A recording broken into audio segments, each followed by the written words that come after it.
Hello everyone, welcome to Lasia tailoring. So ఈరోజు వచ్చేసి నేను ఉక్కు పట్టి కాజా పట్టి ఎలా స్టిచ్ చేయాలి అనేది చూపిస్తున్నాను. సో ఇక్కడ మీకు మిగిలిన ఎక్స్ట్రా క్లాత్ ఉంది కదా, సో దాన్ని ఏ సైడ్ అయినా ఫోల్డ్ చేసుకోండి, అది మీ ఇష్టం. ఓకేనా, నేనైతే ఇలా ఫోల్డ్ చేస్తున్నాను.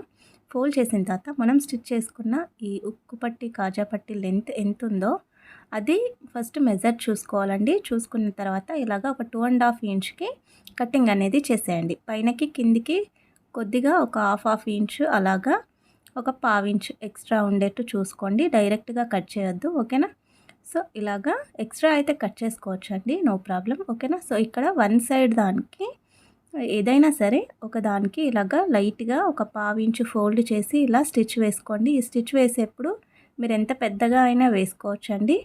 ఓకేనా, సో సన్నగా కుట్టాల్సిన అవసరం ఏం లేదు.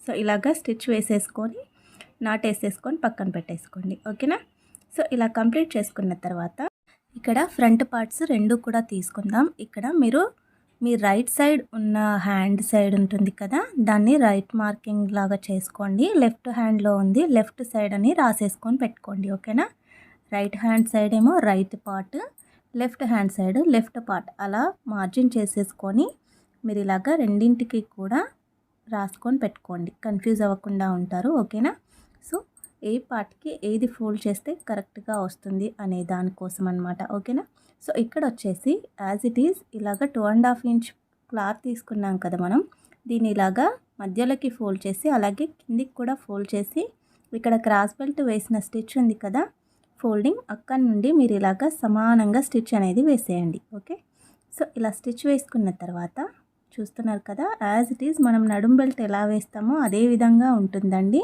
సో దీనిపైన ఒక స్టిచ్ వేయండి. ఇలాగా ఈ స్టిచ్ అనేది లోపల సైడే చూడాలండి, మనకి పైన కనిపించొద్దు. ఓకేనా, తర్వాత మళ్ళీ ఓ ఫోల్డ్ చేసేసి డైరెక్ట్గా స్టిచ్ అనేది వేసేయండి. మనం చివరికి వేసిన స్టిచ్ మాత్రమే మనకు పైన కనిపిస్తుందండి, చేసి వేసిన స్టిచ్ అయితే మనకి లోపల సైడ్ మాత్రమే కనిపిస్తుంది. ఓకేనా, కన్ఫ్యూజ్ అవ్వద్దు. నడుం బెల్ట్ మీరు చూసుకొని ఎలా వేశారో సేమ్ యాజ్ ఇట్ ఈజ్ అంతే వేస్తారండి. ఇది కరెక్ట్గా మనకి నెక్ షేప్ కరెక్ట్గా వచ్చేట్టు చూసుకొని కట్ చేసుకోండి ఎక్స్ట్రా ఉన్న క్లాత్. ఓకేనా, సో ఇది పైనుండి వేస్తే లోపలికి వెళ్ళిపోయింది కదా, మనకి ఇది లోపల నుండి పెడితే పైకి వస్తుంది అనమాట, రైట్ సైడ్ది. ఓకేనా, లోపల సైడ్ పెడితే పైకి వస్తుంది. వన్ సైడ్ స్టిచ్ వేసుకున్నాం కదా, స్టిచ్ లేని సైడ్ నుండి మీరు స్టిచ్ అనేది వేయాలి. ఇక్కడ చూసుకోండి, నాకు ఇక్కడ ఓపెన్ ఉంది ఇలాగా, సో ఓపెన్ సైడ్ మాత్రమే ఇలాగా పెట్టుకోవాలన్నమాట. సో ఇక్కడ నుండి ఇలాగా స్ట్రైట్గా స్టిచ్ అనేది వేయండి. వేసిన తర్వాత ఇలాగా టర్న్ చేసేయండి, క్లాత్ని టర్న్ చేసి ఇలాగా డైరెక్ట్గా మనం వేసిన స్టిచ్ ఉంది కదా, ఈ స్టిచ్ పైనకి ఇక్కడ కనిపిస్తుంది కదా స్టిచ్, ఆ స్టిచ్ పైనకి డైరెక్ట్ ఈ స్టిచ్ని ఇలాగా పెట్టేయాలి అంతే. ఇంకా డైరెక్ట్గా మీరు పైనుండి కింది వరకు కరెక్ట్గా ఫోల్డింగ్ పెట్టేసుకొని స్టిచ్ అనేది వేశారనుకోండి, ఉక్కు పట్టి కాజా పట్టి రెండు కూడా కంప్లీట్ అయినట్టే. ఓకేనా, మీరు కొద్దిగా కన్ఫ్యూజ్ అవ్వకుండా జాగ్రత్తగా అబ్జర్వ్ చేస్తే పర్ఫెక్ట్గా వస్తుందండి. ఏ పార్ట్ అయినా ఏ వర్క్ అయినా చూడంగానే రాదండి, ప్రాక్టీస్ చేస్తేనే ప్రతిదీ వస్తుంది. సో ప్రాక్టీస్ అయితే మరవద్దు. Please like, share, subscribe.